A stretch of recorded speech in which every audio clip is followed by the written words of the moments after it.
Hi, good morning, good afternoon, good evening, everyone. I'm your host for today's AMA. My name is Jason. I'm the Asia Community Manager for Oasis. And today we have a very, very special guest from SafePal. Please introduce yourself. Hi, Jason. Great to be here. Thank you so much for inviting me. For those who don't know about SafePal, hello, everyone. Thank you for tuning in for this episode. So this is Veronica. I'm the CEO and co-founder of SafePal. SafePal is a crypto wallet founded in 2018, and it's been serving more than 25 million users global-wide ever since then. We are a multi-chain wallet. We do have supported Oasis network since last year, December. So it's a pleasure that we have supported the full ecosystem, including the network, Rose token, and all of the on-chain assets and dApps in the Oasis ecosystem. So for me personally, I started to invest in crypto, specifically in Bitcoin back in 2017. And we recognize wallet as a very unique gateway to bridge the users with the on-chain ecosystem in a non-custodial, secure, private manner. So that's how we founded SafePal. So to this moment, we have supported more than 200 blockchains, 16 languages, and also have a lot of cool, useful features in our mobile app available for users to use. So that's a little bit background of SafePal and also of myself. Awesome. Thanks for sharing. And so just want to go through a little bit on a brief overview of today's event, right? So I'll be asking some questions and basic question about privacy and security, as well as some questions on user autonomy, and also some questions on SafePal blockchain privacy vision as well. And yeah, so let's get started. So the first question: how does SafePal ensure user privacy when storing private keys and other sensitive data? This is a great question, especially for non-custodial wallet like SafePal. So as a non-custodial wallet, for those who are not coming from a technical background, it basically means that SafePal doesn't store any user private key or personal information such as your address, your wallet info, etc. So basically, we don't touch any of that. So we don't collect these information for any purposes. When you use our products, the private key, let's say if you use different kinds of products, because till this moment, SafePal offers different kinds of products, including hardware wallets, mobile wallet, browser extension, etc. So let's take hardware wallet as an example. When you're using a SafePal hardware wallet, the most valuable information would be your private key. And then this private key is stored in an offline manner in the physical device, which is the hardware wallet itself. So the private key never leaves the device.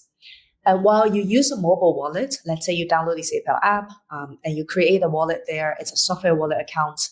The private key are stored in a security zone offered by the operational system level. So it's not managed by SafePal, the application. It's more stored in a security zone in the OS. So for Android system, it's called key store. For iOS system, it's called keychain. So this security zone is exclusive for any app to access or acquire any information unless for signing transaction purposes. So this is how your private key are managed and stored in your own hands. And when you purchase a hardware wallet from SafePal website, we do collect information such as your shipping address, your payment information, etc. But these information would be destroyed and deleted within 6 months. This is considering the average shipping period for global shipping network. So we store this information for 6 months, and then after that, these will be erased. But we do keep the order ID and also the order content, such as what did you purchase, so that you can tell us your order ID and we can keep track of the after sales service. So because we offer 1-year warranty. So that is the regarding the digital physical device purchase information.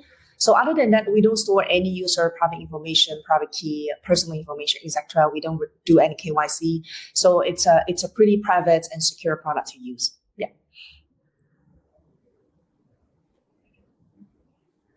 Awesome. Thanks for sharing. And because recently we have a lot of hacks. In crypto, there's always been a lot of hacks, and it's good to hear that you guys are taking all the safety measure in terms of privacy and security for the user base. And moving on to my second question, so let's talk a little bit about data leaks, right? Like, what measures does SafePal take to prevent any data leaks or any attack on private information in the event of, let's say, device loss or theft? This is critical, and this is actually one of the most frequently asked questions from our potential customers who are interested in buying our hardware wallets. So let's say if you are using a SafePal hardware wallet, it's a physical device that keeps your private key safe in an offline manner. And one day, your device got lost or got stolen by some other people. Then the security concern would be focused on 2 points. The first point is whether the private key can safely stay in the offline device without being hacked or without being abstracted from the device. The second point would be surrounding on whether the device would be utilized for any malicious transactions. Let's say if I never touch the private key, but I managed to use a device to pair with an app and then transfer the money by signing the message. This could also be another security concern. So surrounding these two major concerns, for the first one, the private key never leaves the device no matter what, even in the event of device loss or theft. The private key in the SafePal hardware wallet are stored in a financial grade chipset secure elements called EAL6 6+ grade secure elements. So it cannot be tampered or decrypted from external forces. And this level of security chipset has been widely adopted in a lot of financial services and products, including the bank card that we are using nowadays. And the device itself comes from an anti-broader attack mechanism. So for example, if somebody is trying to tamper open the device and try to use chemical or other physical manner to break into the device itself, we have multiple sensors. We have the recognizing mechanism to detect this kind of brutal attack, and the private key would be erased from the wallet to make sure that nobody can access the data and the private key in it. So there are different measures that we have taken to make sure that the private key never leaves the device. So that addressed the first concern. The second concern would be, what if the hacker tried to sign a message, try to sign a transaction using the device itself? Let's say, what if he tried to hack into the PIN code? Because when I sign up a transaction using my hardware wallet, I need to enter the PIN that I set up for the first time. What if the hacker is trying to try out all different kind of combinations of PIN code and try to hack into the device in a manner without touching the private key so that he can just authorize a transaction and that's all gone off my money? For this case, we do have security protection for such kind of scenarios. When the hacker tried to attempt the PIN code combination, after multiple, in our case, it's 3 times of wrong attempts, the wallet would be reset into factory setting. So that means there's no further way that he can access the accounts if he cannot get it right in the short term. So long as you keep the PIN code secure, you don't store it anywhere, you just keep it in your mind, then there's no way that anybody would know what kind of PIN code you have set up in the device. And in that case, users might ask, what if I kind of forgot the PIN code and I kind of mistakenly enter the wrong ones for multiple times? For that case, you can use the seed phrase to recover in the wallet. So there's no issue so long as you have the seed phrase. So in the event of device loss or theft, our suggestion would be just go ahead and buy a new one from the SafePal.com website, and then you can recover the wallet account using the seed phrase in your hands. So it is essential that you keep the seed phrase safely offline in your own manner and do not tell anybody. Because if the wallet got wiped out and the data got erased and deleted, you would have to use the seed phrase to recover the wallet and access the money stored in it. So that's a little bit of like what are the measures that we have taken to protect users, especially when the device was lost or stolen. Awesome. Thanks for sharing. And okay, so I have another question, which is regarding something like malware, as well as phishing attack, and also any kinds of social engineering tactics. How does SafePal protect against these kind of threats? You pointed out a very good one, because security it's a multi-dimensional system. So when we talk about security, there are different layers of security that we talked about. So the first type is the one that you just asked. It's about the product security, whether the product is designed in a safe way that it cannot be easily tampered and attacked. The second security would be systematic security. Like, what if the product is secure, but what if the system, the server or the technical system backing the product and the services are tampered? So this is called systematic security to protect the user assets. And these type of malware, phishing attack, or social engineering is actually the biggest threats to user security in crypto world nowadays, because it is what we call as behavior security. It means that what happens if you transfer the money by being scammed and then unknowingly you transfer the money outside of the wallet. This is conducted by the user, the owner themselves, but being scammed. So this is kind of the biggest headache of crypto owners nowadays. We are seeing majority of the assets lost and hack cases resulted from these attacks, the phishing and social engineering specifically. It is really difficult for a wallet as a tool to stop 100% from users being scammed, because this is a very, it's mainly depending on how wise and how well educated, not that kind of, not go to college kind of educated, but like how well the user is weaponized with the crypto knowledge and know-how regarding how to protect themselves. So this is actually a process that takes a lot of user education. And on a wallet level, we also try different measures. We have done all different kind of ways to try to protect the users. For example, we have a blacklist library that we have maintained by our own, and also by working with external partners such as Go Plus, security institutions that we have been working closely with. So for this blacklist library, we maintain all of the malicious dApps URL. And when users try to access a certain malicious URL or dApp from our mobile app, because the wallet has a dApp browser that you can basically access whatever URL that you want to visit. And we straight warn the user saying that this is a risky and malicious or recognized as a problematic website. So please stop from visiting it, because it could pose harms towards your asset security. So we do have database like this to protect users from accessing or visiting any of the malicious dApps outside, and try to give the wallet access and try to authorize the wallet login to the third-party dApps. So this is, to our understanding, a very useful and practical way. And we have been updating this database with the help of Go Plus, with the help of our own customer support team, our own community team, because we have been actively collecting these data from our users and from our community reports. And we've been updating it on a daily basis. And there are other factors that we have tried to guide the users to take the right behavior. For example, we also have quite a decent amount of users who transfer money wrongly into smart contract addresses. Even now, till nowadays, we still receive multiple reports per day saying that they make a wrongful transfer to a contract address, which in this case, there's no way that the fund can be recover. So we try to identify all of the smart contract addresses when the users make a transfer, and we identify that this is a smart contract address. We would have error popping up saying that this is not a legitimate wallet address. This seems to be a smart contract address and do not make transfer into it. You could lose the money. So we would have protection like this to try to warn users when they are trying to take some risky moves of the wallet.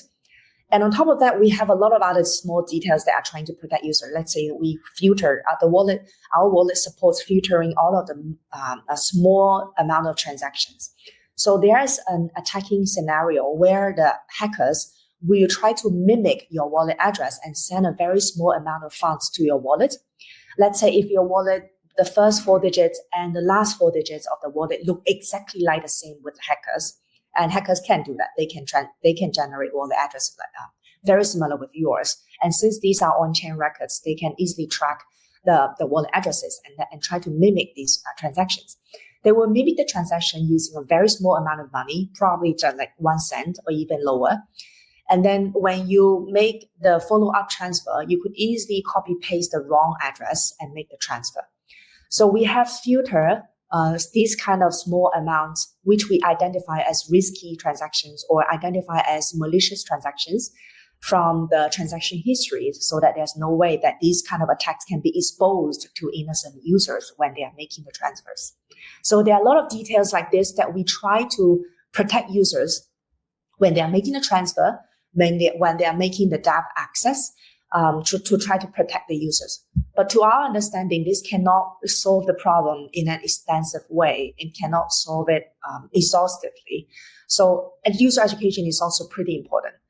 So we make sure that when a new user is onboarded to our wallet for the first time, we try to guide them through the first transaction that they do, the first dApp connection that they do, the first dApp connection, the first authorization that they give. So for these first time of critical movement that are related to the wallet asset and security, we would have guidance in the wallet telling them what this means and what are the details that you need to pay attention to make sure that you don't get scammed or attacked or lured to transfer a malicious transaction. So these are some of the steps that we have taken, and we do recognize this as an endless war because as we evolve our protection mechanism, scammers and attackers and hackers also evolve with their attacking techniques. So this is an ongoing battle between us protecting users against hackers. So we have been evolving and also adapting ourselves to upgrade our security protection measurements to make sure that all of our security standards are up to the industrial standard. So these are some of the very concrete details of regarding what we have done. But we do recognize user education is pretty important, and we try to build it in the wallet UX so that users can gradually digest these key information without reading very complicated technical articles or blog posts. So that is how we do it and guide users through the process. Nice. Very, very nice, to be honest. And I fully agree with what you just said, almost everything. And I do think that education and awareness is obviously the first step to any threat that we are facing, not just security threat. And it's really nice to hear that SafePal is putting their customer first and always provide this kind of proper onboarding when it comes to first-time user, because we all know that how complicated Web3 can be. And we have learned our lesson along user education. Previously, we wrote a lot of blog posts, and turns out it's more effective to build this information into the wallet usage so that when they use the product, they learn these key information along the way. So that is much easier for user education. This is a pretty headache topic for not just SafePal, but also probably for a lot of other Web3 products. Yeah, I definitely agree. Like in terms of UX, having like proper onboarding as well as some education and like those step-by-step guide definitely helped me as a user point of view as well. And so moving on to the next topic. This is about decentralization and also user autonomy. So want to ask, like, how does SafePal ensure that users have full control over their private keys, and does SafePal's design allow for true decentralization? I think that was mentioned in the first topic that we talked about regarding like how we protect the user privacy when they use the SafePal products. So first of all, we make sure that we don't touch any personal and private information from the user.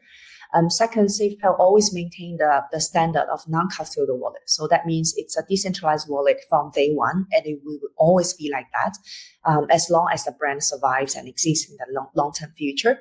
So that means users always have full control over their private keys and their digital assets that are stored in these wallet accounts. And it's for 100% decentralization and self-autonomy. So from a wallet perspective, it is pretty important that we design this from multiple layers. First layer is that we make sure that at the product level, we never store the user information, especially the private key.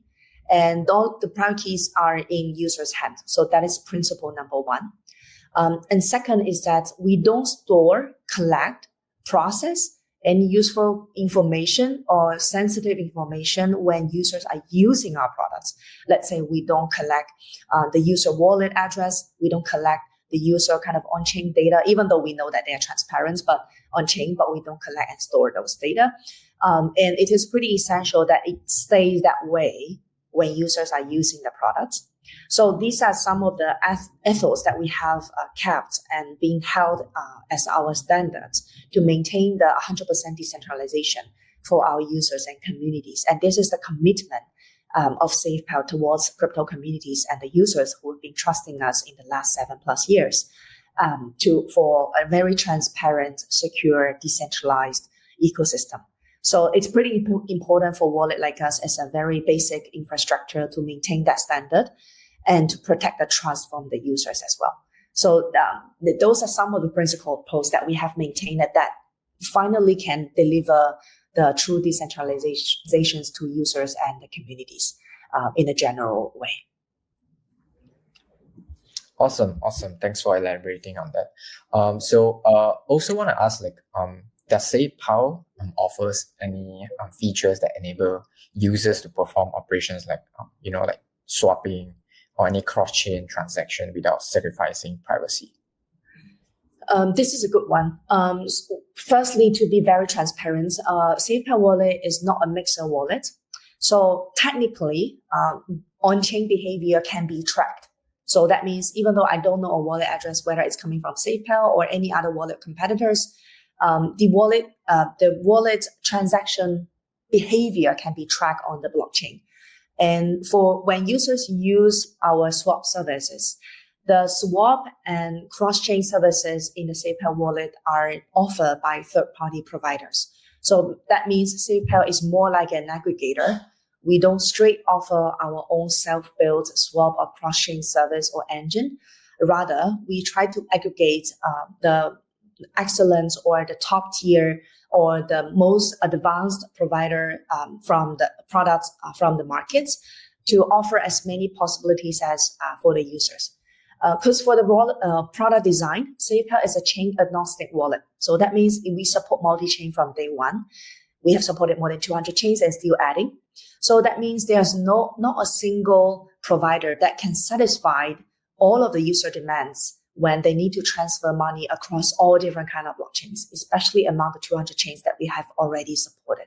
So that means it's pretty important for us to satisfy and keep updated to the user demands by aggregating capable and competent third-party product provider in the wallet to make sure that the users can access those services in a safe manner, and also they have the transparency to track the records. So users get to choose that for the cross-chain swap and for the any other kind of cross-chain transactions.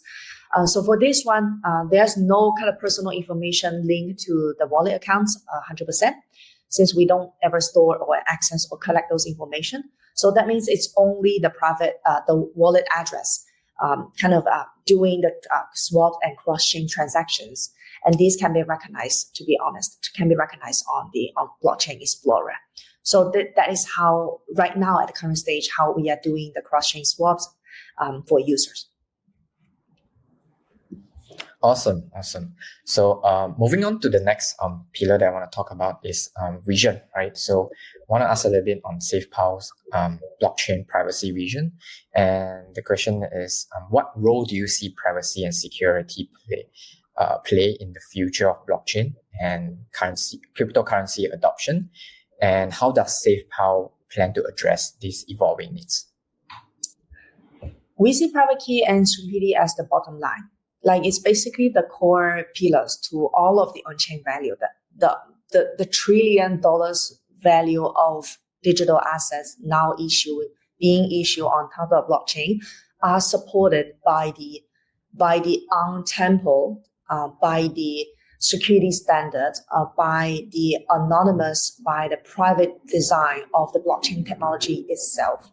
So without these bottom line, if this is fallen off, then there's no more on-chain ecosystem. Like there's not, like it's almost it's the one before all zeros. So in any circumstances, this cannot be compromised and this cannot be sold off, and there will be no trade-off regarding this. Because let's imagine if Bitcoin can be can be attacked, the Bitcoin cryptography can be attacked and decrypted, then there's no value of Bitcoin at all. So it means that privacy and security lies as the bottom line and also the supporting foundation of blockchain and cryptocurrency, even in the longer term of future. Even in the future, we are seeing the convergence of traditional finance and the blockchain ecosystem. Even we are seeing a lot of new applications, RWA and stock tokens, etc. We are seeing all of these creative and innovative financial products being introduced to the blockchain ecosystem. None of this would be existing without private key and security, without the cornerstone of the blockchain ecosystem. So that means as a wallet, we always put these as our first principle. We try to maintain and continuously enhance our standard of privacy and security. Some of those I have addressed and answered in the previous questions raised by Jason, to make sure that the users can safely manage their crypto assets. And so this is actually an endless journey that we have to maintain and also continuously improve the protection. Like I mentioned, there are a lot of hackers and attackers who are continuously trying out different ways to hack into users' assets. And we have to keep building and keep improving our techniques to combat with those attacks, to make sure that the users are protected. So on the other hand, we do believe the long-term adoption and penetration of the industry will still have to rely on innovative applications and products to attract more users coming in. So in the last 12 months, we have seen a lot of milestones being reached, like Bitcoin coming to all-time high. We are seeing stock tokens coming to on-chain. We are seeing payment aggressively adopting stablecoin penetration. We are seeing a lot of substantial growth in the penetration and adoption of the blockchain ecosystem. So in this way, we will also actively react to the user demands to build not just secure, but also easy and friendly to use wallet products, because we do see that is the key to long-term adoption and penetration. That is the key to attract more users in entering crypto. Instead of telling them that this is your own bank and you have to bear all your losses if you don't do it in the right way, we try to build a safe and also friendly UX and interfaces to make sure that you are in the right track. You are having all of the benefits of decentralized ecosystem while you are also safely protected and guided through the process of your crypto journey. So that's how, if you go to SafePal.com, the first line that you're going to see is own your crypto adventure. So that is the concept that we are trying to embed into our product design. That is to make sure security is a foundation, is the first principle ever, and nothing ever gets compromised or tampered with this principle. On top of that, we try to react to the user demands by building comprehensive services and features and products to make sure that it's easier for people to be onboarded. It's not really a random, very niche asset category, more like it's a feature of finance. It's a feature of financial freedom and inclusion, and everyone should learn about it. And everyone can learn about it by the friendly interface and access. So that is a goal that we are achieving for the wallet. And so that's why as time goes by, right now we are also supporting the EIP 7702 standard. We are also supporting many more of similar standards to make sure that the onboarding journey for newbies, for new users, are easier and easier as days goes by. So that is pretty critical when it comes to crypto adoption and penetration. So this is actually very important, because we do want to see the bright future of blockchain, and we do need to make sure that a lot of people, the newcomers, can easily join us in the least efforts. And we have to pave the way to connect the mainstream audience with the blockchain ecosystem. So that takes a lot of different kind of efforts and systematic efforts to support. On security, one thing, user experience, one thing, and many more. So it's a very comprehensive structure that we are trying to build, and a very exciting goal that we are trying to achieve. Awesome. I really agree, like what you just said in terms of security is basically like the backbone of crypto in a way. As long as there's no security, there will be no crypto. Just imagine like the next trillion users that are going to be onboarded they are not going to be joining Web3 if they know that there's a risk of their funds getting hacked, there's a risk of their personal data getting leaked, and any kinds of things like that, right? So yeah, it's nice. It's nice to hear that SafePal is really working towards it. And yeah, so next question is a little bit about Oasis as well. So want to ask, like, how has SafePal worked with Oasis to further the vision of blockchain privacy? We have fully supported the Oasis ecosystem since last December. And it is pretty interesting because Oasis is a very unique ecosystem. It's not just a blockchain. It's a unique ecosystem that stress privacy, that stress full user autonomy, which kind of echo with our ethos as a decentralized wallet. So we are very pleased and we are happy that we have fully supported the Oasis ecosystem since this last December in our 4.8.1 app updates, including the network itself, the Rose token, and also the on-chain dApps and assets. After the integration, we have worked with Oasis to launch a series of campaigns and marketing activities and community engagement activities to encourage the wide and active SafePal user base and communities, and also our SFP stakeholders to explore and experience and find out more about the Oasis ecosystem. We do want to advocate such kind of values, that is to fully recognize privacy, fully recognize user taking full control over their assets, and users being safely protected and without leaking any data or without leaking any kind of other unwilling information. So we recognize this value, and we do find it echo with ours as well. So we are very pleased to support the Oasis ecosystem and have launched so many events and campaigns and activities with Oasis. And moving on next, we also look forward to working more closely with Oasis to have more education in user privacy security, to have more topics and discussions regarding like how, as a normal user, like how can they utilize the technology stack of Oasis and utilize a wallet tool like SafePal, both of them in combined, to achieve the full 100% full freedom and decentralizations and take full control over their assets. So we'd love to explore more topics and discussions based on that one. So this is a very exciting journey, and we're happy that we built this together with Oasis. Awesome. We are really happy about working together with SafePal as well, and we will want to continue to work with you guys in the future. And honestly, it's about building together and moving one step at a time. And yeah. And okay, so I do have a final question, but this is a little bit on the general privacy side of things. I think you already touched on it a little bit. Maybe you have something to add on. So what steps does SafePal take to ensure that Web3 interactions, such as dApps, use or DeFi protocol, and do not compromise the user's privacy? This is a very important one. It's also a difficult one. First of all, to answer the question, as I previously mentioned, SafePal is not a mixer wallet, so we indeed do not second time encrypt or mix any on-chain behavior. So that means anything that you do on-chain actually can be seen from the blockchain explorers. And second, we do believe in user freedom. So that means users have the full autonomy when they're using the wallet.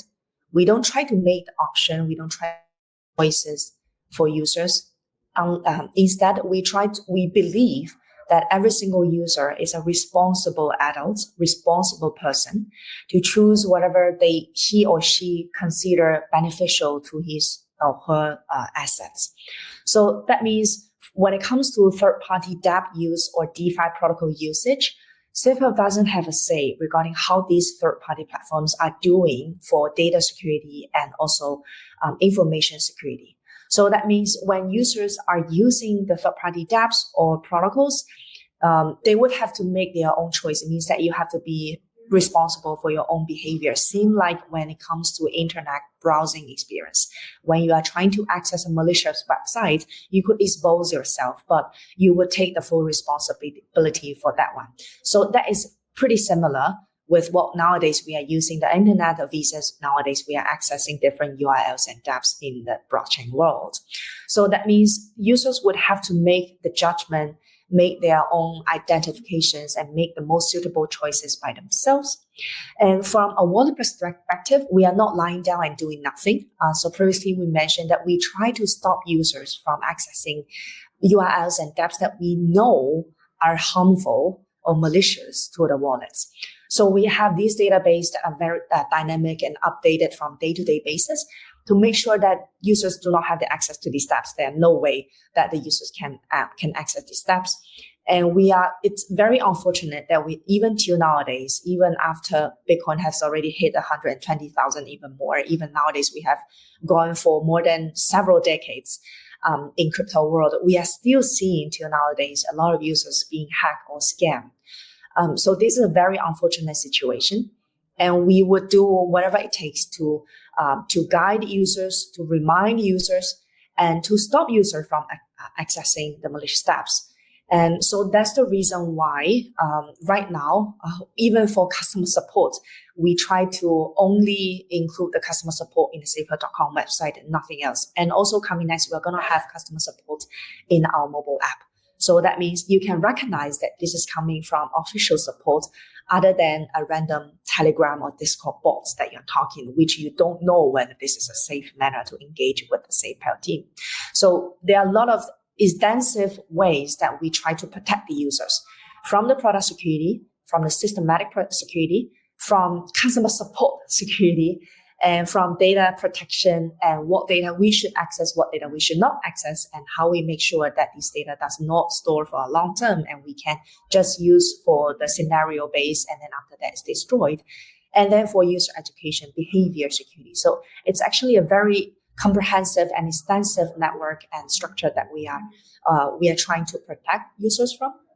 And so when it comes to third-party usage, yes, it's pretty cruel and straightforward and sometimes even brutal that you have to be responsible for the behavior.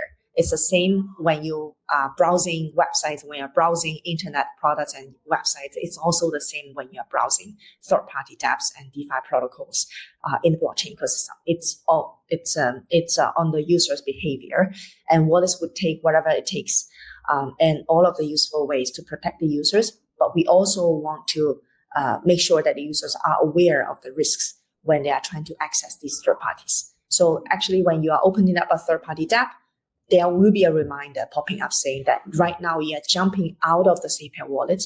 The page that you're seeing from the next step are not built, not hosted, not served, not developed by SafePal team. It's fully owned by a third party. So make sure that you have very discreet judgment, very discreet identification, and very discreet security measurements to protect yourselves from any potential harms or malicious attacks. So we do have that reminder for users, and we try to protect them from accessing any malicious website that we already know.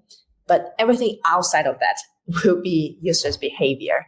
And that is actually an unknown world for the users to explore for themselves, because nowadays we are seeing new dApps and new DeFi protocols popping up every day. And users would have to learn some basic know-how to weaponize themselves with the knowledge on how to properly protect themselves. And we do have a lot of infographics, articles, even AMAs every single month. At the end of the month, we have a community AMA that we tune in and then share major progresses from SafePal. And there's always a section about security.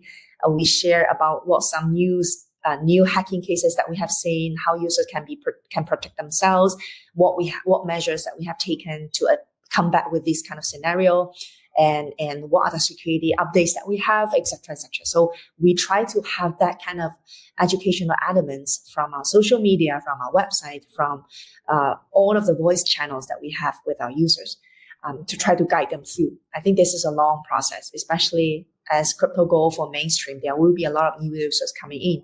We would have to continuously do that and make sure that for those who are using SafePal wallet, they are fully aware of the behavior that they're taking, and they're fully aware of the potential risks of crypto investment and also on-chain behavior. And that is our responsibility, and we try to protect the users from the malicious harms from external world.